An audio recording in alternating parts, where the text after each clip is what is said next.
Pigzy here. I want to talk today about a game that I played in Alpha League against Inquisitor.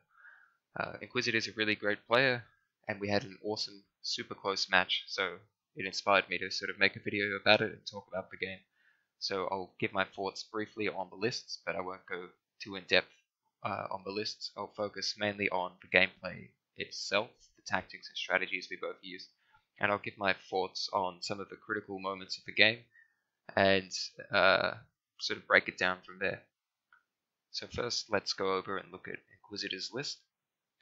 Basically, he's running a Demons list with a bunch of Demon Princes and a Sorcerer, and then he's got 3 units of 30 Plague Bearers. So his idea here is to take a bunch of spells on his Demon Princes and his Sorcerer. He's got the 2 little buff characters to buff up his Plague Bearers.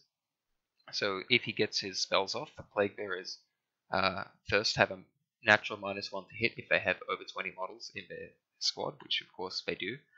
They have a natural 5-up invulnerable save and a 5-up feel no pain. He can give their +1 to their save characteristics to give them a 4-up invulnerable save, and then 2 of his characters also have spells that can give them -1 to hit, but they do not stack. So they will end up being -2 to hit, 4-up invulnerable with a 5-up feel no pain, toughness 4. Really hard to kill. So he's got them as a massive screen, and he also has the option to deep strike them with stratagems. So you have to fire at the only unit on the board one at a time, so you can't choose to fire at a squad that doesn't have the spells applied to them. And that also gives him a bit of threat to deep strike in and charge you. So he walks up the board with his Plague Bearers, of course, and his characters also give him a +2 to their movement so they can advance and get in there a bit quicker. And then he has his Sorcerer and his Demons behind with their 24-inch range Thousand Suns Smites, laying down the law. And then he's got a Khorne Demon to get in there with a big Relic Axe, slice things up. So he's just going to deliver the package of the Demons into my lines. So this is very scary for me. Let's take a look at the list I'm bringing. So I brought 2 battalions of Tau Sept. So I've got my, what is it? It's about 50 fire warriors between them, so 6 squads. Each squad has 8 guys, and then 2 squads only have 7 instead of the 8. I've got my Fire Blades for Markolites and for Volley Fire. I've got Dark Strider, who's going to be key for this game because he allows my infantry units to fall back and shoot if they're within 6 inches of him. So that's going to help me against his charges.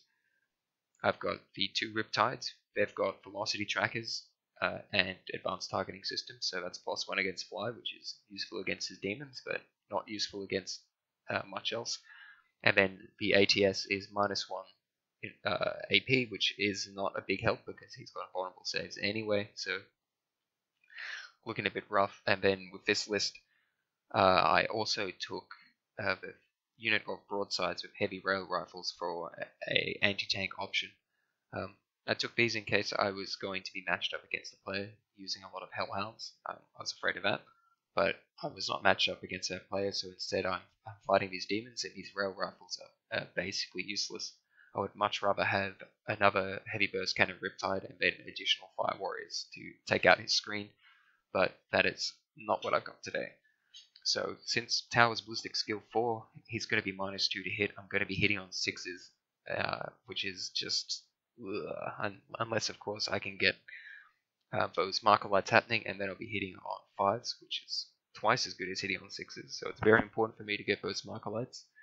I also can't move very well, but unless of course I get Markolites as well because of my heavy weapons.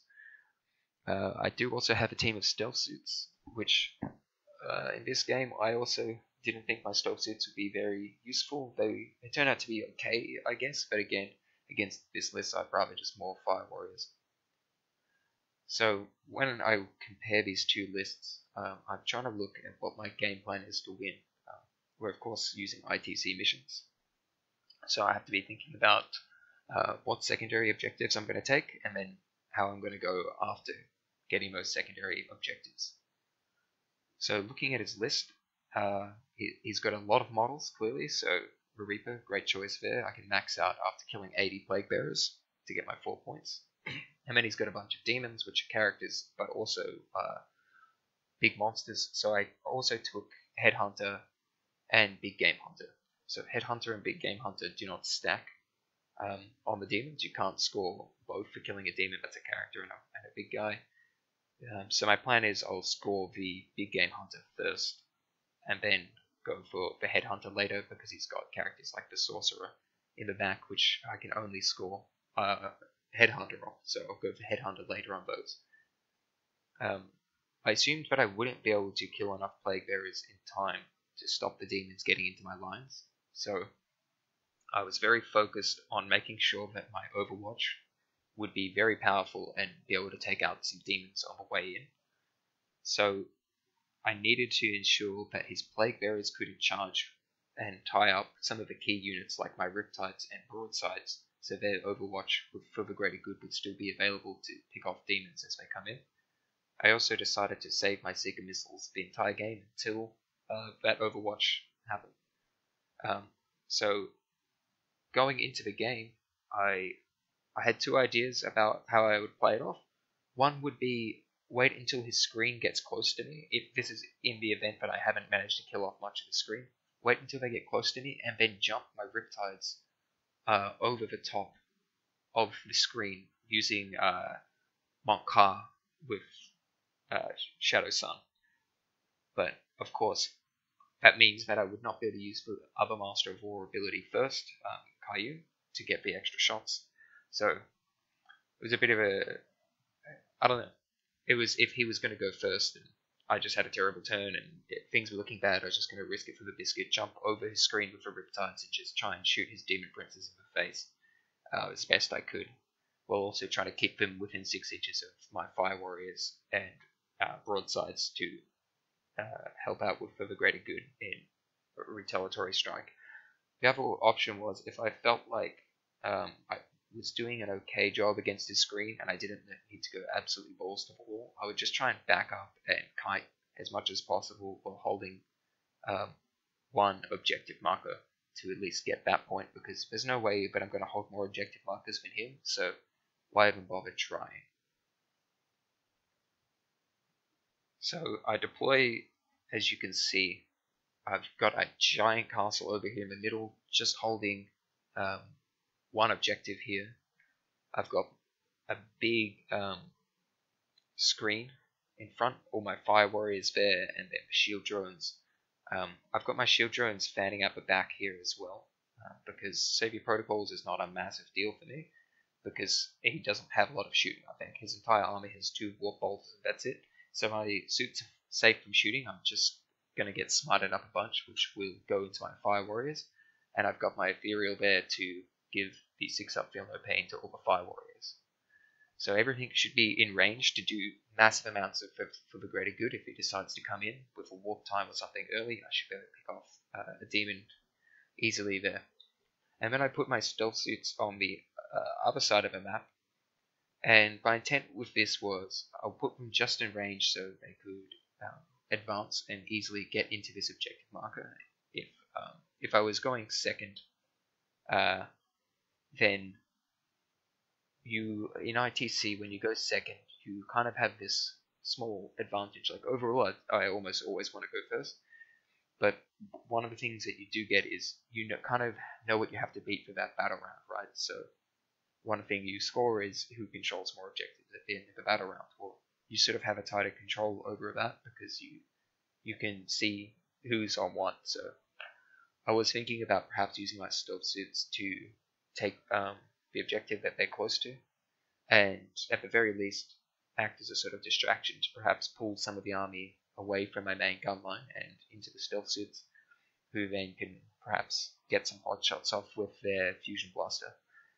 Since they are Cecilia Sept, they can reroll failed hits with their fusion blaster, so I thought, yeah, maybe I can get a d6 damage in there, reroll it, get a nice hit off on a demon, weaken it severely, and if I'm super lucky, maybe even take it down with some burst cannons.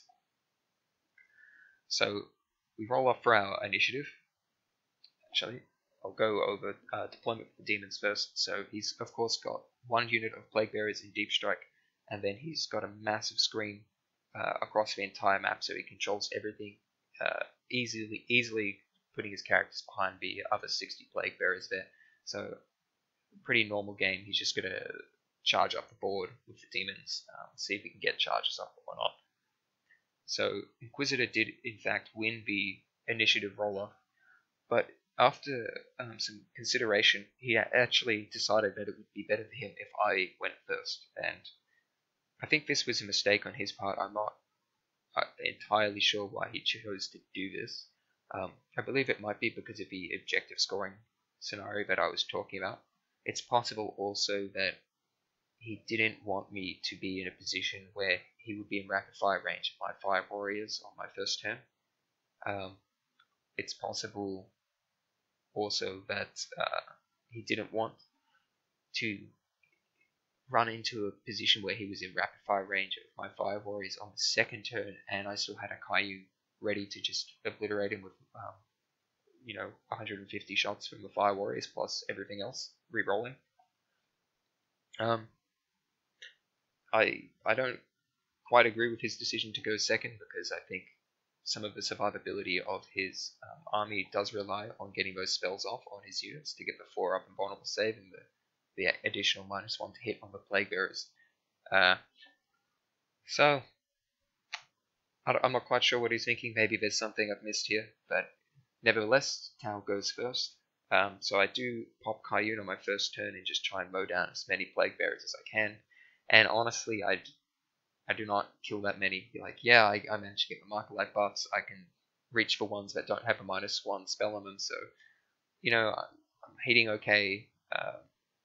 I pop Focus Fire to just get that +1 to wound, so basically my entire army is wounding on 2s.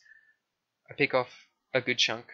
It's not like a whole squad or anything, so I'm not going to get a kill point there. Inquisitor does in fact use his 2 CP to automatically pass for morale to stop more fleeing. The only thing he has going for his favor with morale is one of his little characters allows him to roll 2d6 and take the lowest result when doing a morale test. And then Plague Bearers also, if you roll a 1 on a morale test, then instead of fleeing, you resurrect d6 guys. So he's got like a 1 in 3 chance with a reroll, basically, of getting that. But of course, he cannot afford to risk that, because that would give me a kill point, and if he doesn't kill something, then I get an additional point for killing more units than needed, so he pays his 2 CP. And then on his turn, he moves up the board, comes in and starts smiting away, basically. I could have deployed a little bit better, to be honest, with my Fire Warriors. I've placed them in sort of blocks and rows, which means it is fairly easy for him to focus on one squad with all his smites. What I tried to do was split them up a little bit, so one smite would go to this squad and then another one onto a different squad, so on like that. But I didn't place them well enough. So I guess 2 squads take the brunt of them. What you can do with Fire Warriors, and I guess any other unit for that matter, is instead of putting them in rows, you put them in columns. So as they smite your units, your models away, then you sort of take them from the front down the column, which then leaves a different unit as the next closest unit for the next smite, which stops your units getting wiped out. Which for this game, I thought if I'm going to win, it's going to be very close. So I need to get every point I can get. So he smites away. I actually ended up rolling quite well on some of the Feel No Pains of the Ethereal from the Sense of Stone ability.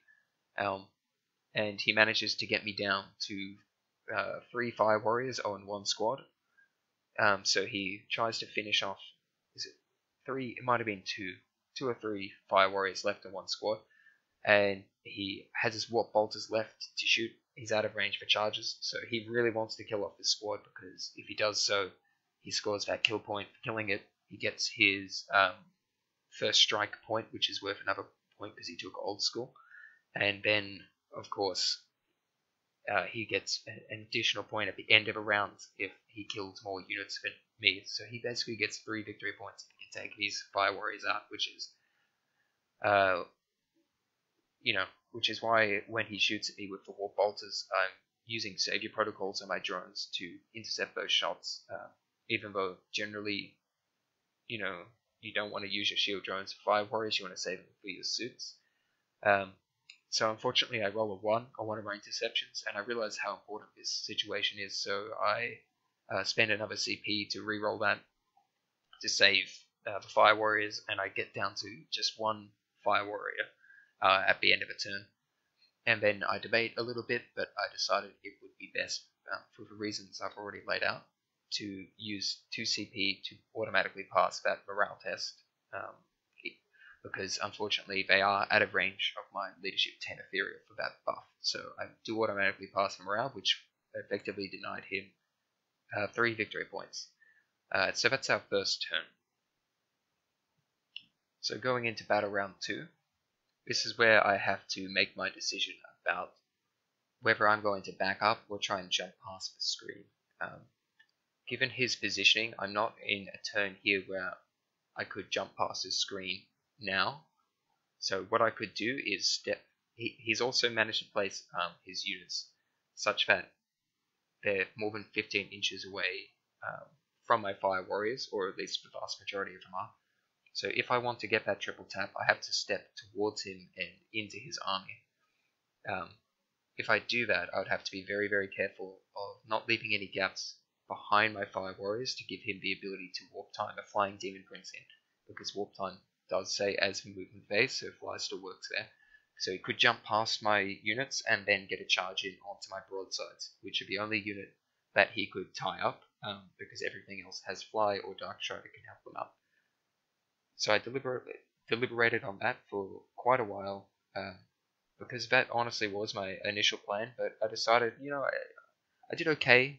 Turn 1, picked off a decent amount of guys, so instead I do decide to back my army up 6 inches, which basically gives me another turn of shooting.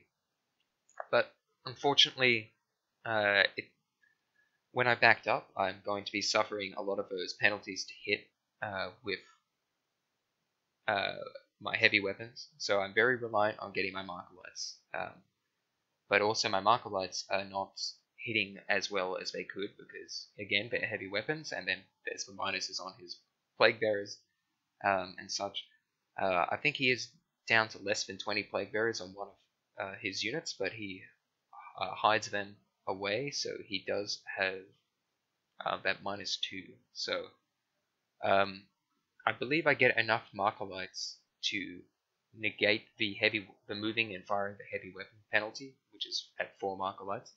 But I unfortunately rolled a 1 on my uplink marker light stratagem, which gives me D3 extra marker lights, and then I used a CP to re-roll that, and I got another 1. So I actually don't end up getting enough marker lights to get the +1, which means the majority of my army is hitting on 6s. In fact, I think most of my army here I think everything is hitting on 6s. So that's a bit of a scary time for me, because I'm not going to be able to do much more damage this phase, or this turn, to his screen.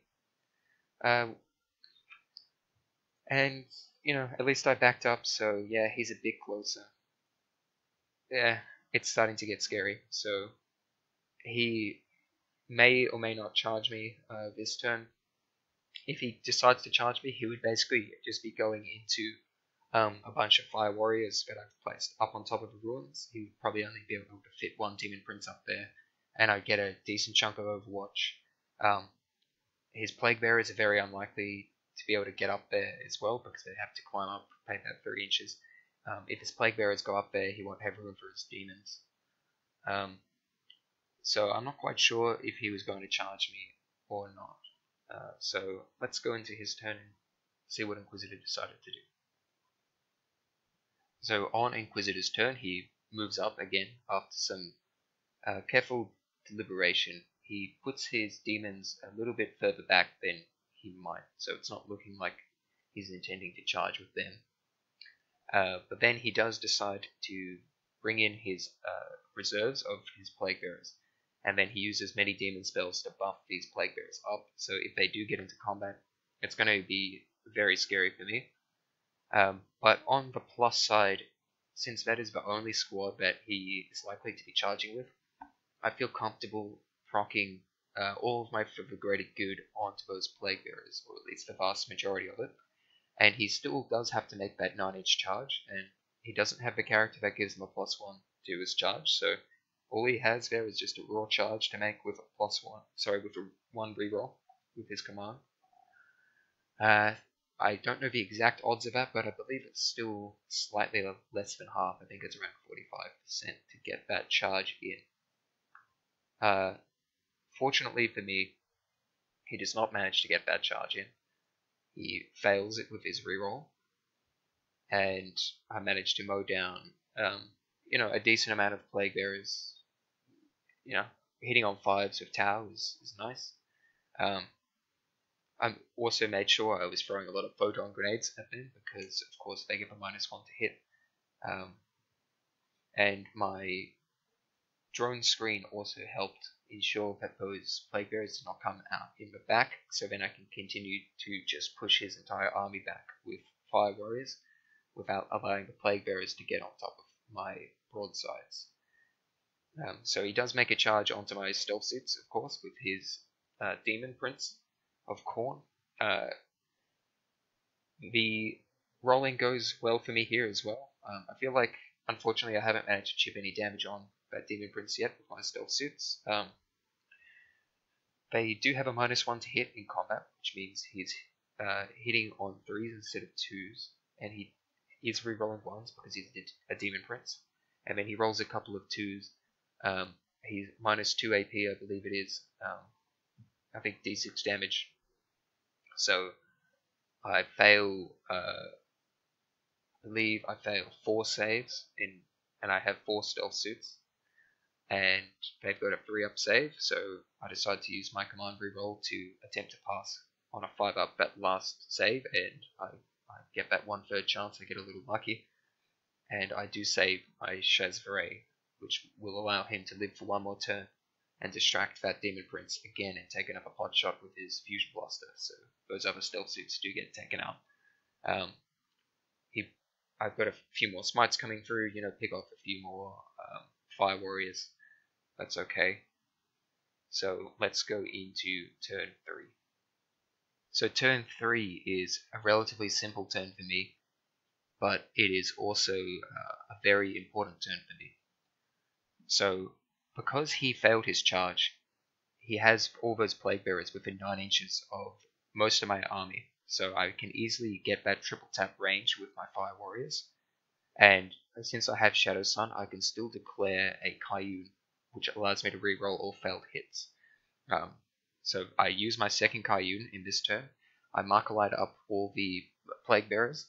I didn't use Focus Fire this time. I couldn't justify the 3 command points because I'm down to 4 or 5, and there could be some critical rolls where perhaps I need to use those later. So I do just absolutely blow these guys away. A nice little trick I did actually that you could try yourself is, if you see on my left flank, I moved some shield drones out there.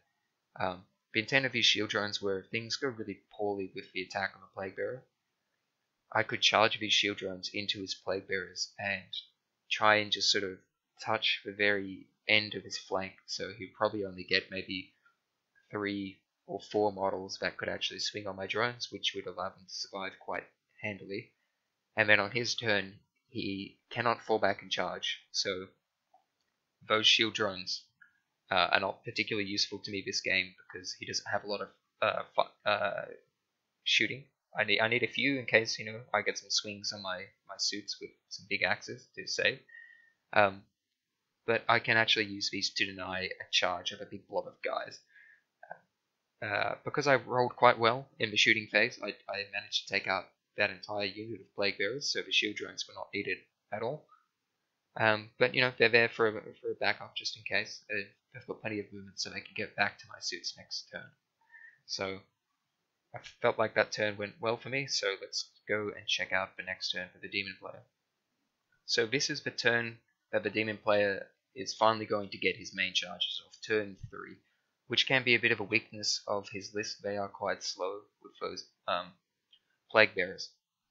So, as I outlined at the start of this game, my plan was, if I was to back up, was to try and kill as many demons as I can in Overwatch. So I've castled up like an absolute madman. I've tried to block up as many holes as possible.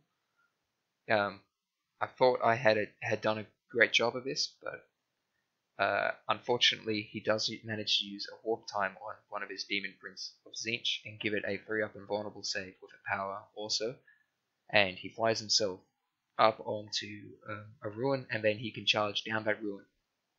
So after his psychic phase was done, he's smites a few more guys, that's fine.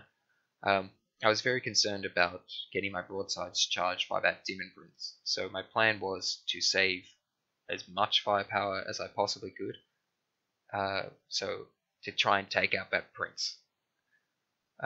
Even with a 3-up invulnerable save, the overwatch from 2 riptides and the broadsides should be more than enough to take that prince out.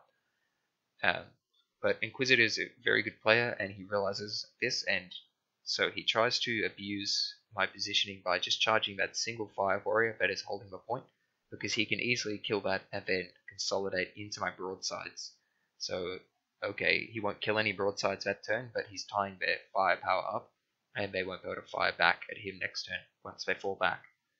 This was a really nice play, but I do get quite lucky here, and my broadsides, with the help of a few characters and some fire warriors, do actually manage to bring the demon prince down. Anyway, it was an extremely close roll where I get a rail rifle shot through, and then he command point re-rolled the save on that and passed that save, and then I fire my seeker missiles, and he manages to fail one more save from those seeker missiles, which is quite unfortunate for him.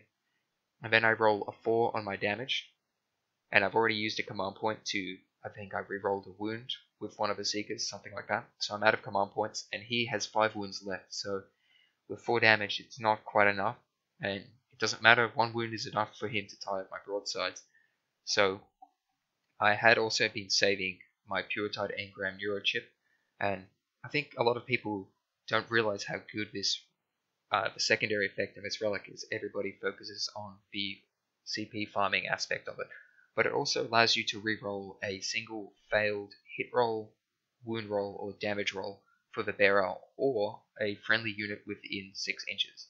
So I've kept it within 6 inches of my broadside for this very occasion.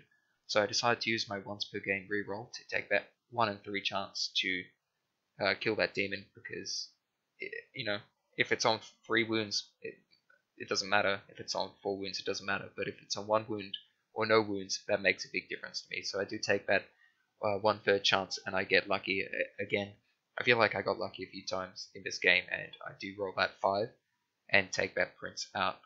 I managed to do some serious damage to some other princes on the way in. Now that I've got my Riptides freed up to fire Overwatch, I can chip off a bunch more wounds and really hurt his demons. So let's just go straight into my next turn here. So for me, it's relatively simple. I just need to fall back with my army as much as possible. I was aware that if I don't fall back at least 3 inches, he can do a heroic intervention on me with all his demons and bypass my Overwatch, which would be a sad day for me. But I decide I'm confident enough to just blow those demons away regardless. It doesn't matter if they can heroically intervene if they're dead. So I do manage to blow away basically all his demons, and my fire warriors manage to deal with those plague bearers. And then from here, there's not much left on the table, but we have been fighting for, I believe, what is this, turn 4 or turn 5 now? Quite late in the game, and Inquisitor's been doing well on the victory points. He's been controlling the map, so he's been scoring an additional point over me each turn for holding more objectives. He's been killing more units than me sometimes, I think, maybe not. because I did manage to save quite a lot of my units. He's been scoring recon every turn. He's killed it. I think he only managed to kill one character. He killed a Farsight marksman. So he's not doing well on Headhunter. So, you know, the points are very, very close. I've managed to kill a few of his demons, but I haven't maxed out Headhunter by any means. I have managed to score the Reaper. So there's only a couple of points in it, and I'm all the way back in my side of a table, and he's still out there scoring objectives. So I really need to get out there and try and finish off what I can. So on my next turn, pretty simple. Well, in a way, I just try and move up the board as much as I can. I'm still keeping the Sense of Stone running because I'm very concerned about losing a unit. I perhaps could have swapped to, forget what it's called, something Grace or something like that. It allows you to reroll your advance rolls for units within 6, but I'm not doing too many advances. This turn, instead of charging my cannons, my heavy burst cannons on the Riptides, I actually spend my Nova Charge on the Thrusters, which allow them to move 2d6 in the assault phase, because I really need to get up the board there. I roll some decent, quite nice advances on my drones to keep them in range of my broadsides as much as possible, and then I'm advancing Shadow Sun and some other shield drones up to objective number 1 to try and hold that to score as many points as I can and divide those points to Inquisitor. So they're going to run up over there. I can quite easily take out that one Wound Prince left on my left flank with just some Fire Warriors, so they move over to take out that.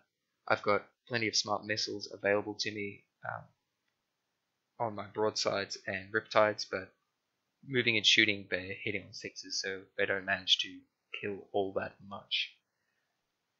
So I am moving out now. It's 2 points difference or so in the scoreboard here, so let's check out how Inquisitor tries to eke out those last few points. Pretty quick turn for Inquisitor here. He just tries to back up and protect his characters with the Plague Bearers as best he can.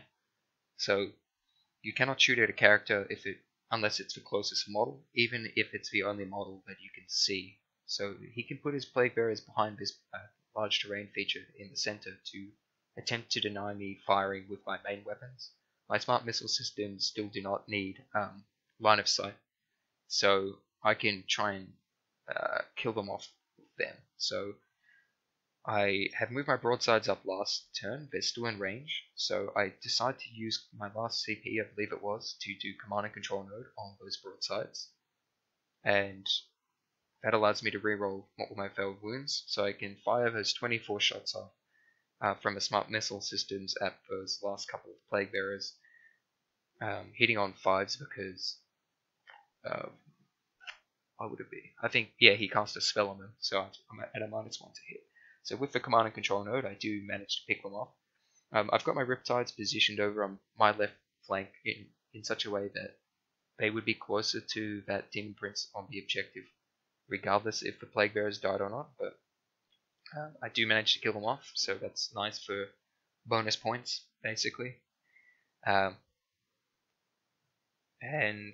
I think that is my very last turn, or perhaps it's my...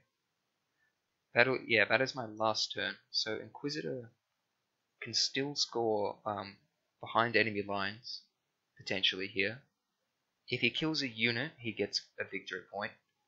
If he controls more objectives than I do, he also gets a victory point, which I believe would be enough for him to tie the game. So in his valiant effort to try and squeeze out the last couple of victory points, he uses warp time on his Chaos Lord, or whatever it's called, Chaos Sorcerer, advances him twice up the board, getting 6s all the way and flying into my deployment zone. But so he will score Line Breaker there. Unfortunately, he cannot get himself close enough to the squad of 2 drones that are left to try and get a really nice smite off and take them down. So he doesn't bother with his smite. I have too many drones left on objective 1 for him to manage to clear them, so I also control them. So I do end up pulling this victory out just ever so closely. I thought this was a fantastic game. To be honest, I did expect to lose it going in. I thought his list had a bit of an advantage against mine. But I feel like I played in such a way that I gave myself a few chances where I could do well, but there were chances at the end of the day. But I did, as I described, roll quite well on some crucial things. So the crucial point gaining decisions I felt I made in this game, and the lucky rolls I got as well, were denying him that first strike point, which was effectively 3 victory points on his first turn, by spending the command points to reroll for my drones and automatically pass morale, and then I managed to run that guy away to keep him alive for I believe he survived the entire game, actually. Moving backwards was a big deal. It ensured that he got a turn 3 charge instead of a turn 2. It was unfortunate for Inquisitor that he failed his 9-inch charge, which then allowed me to use that one car that I had been saving for such an event. So again, I played a move that if I got lucky, I could capitalize on it. He didn't manage to kill my stealth suits in one swing with his Demon Prince, which was unfortunate for him because that stopped him scoring a kill point for that round, which I don't believe I killed a unit myself either, so that was 2 victory points there. And that stealth suit managed to keep that Demon Prince occupied for another turn, so it couldn't charge with all the other Demon Princes when he came in. And then I also got a little bit lucky when my broadsides managed to kill his Demon Prince on Overwatch. That was perhaps the largest one. It's hard to say. That one wouldn't have. That would have given him no victory points, I believe, because he killed other units on the charge, and I killed more. He already had killed more that turn, I believe. So there are no victory points involved in that one, but it would have tied up the firepower of my broadsides for a turn, which it's hard to say if I would have won with or without. But that firepower from those broadsides, I managed to kill most of his stuff without them. But it was such a close game that any sort of advantage one way or the other could have swung it quite easily. So thank you to Inquisitor for playing such an awesome match with me, and good luck, guys, in the Alpha League if you're playing it, and if you're not, you should jump in on for fun. I'll see you there.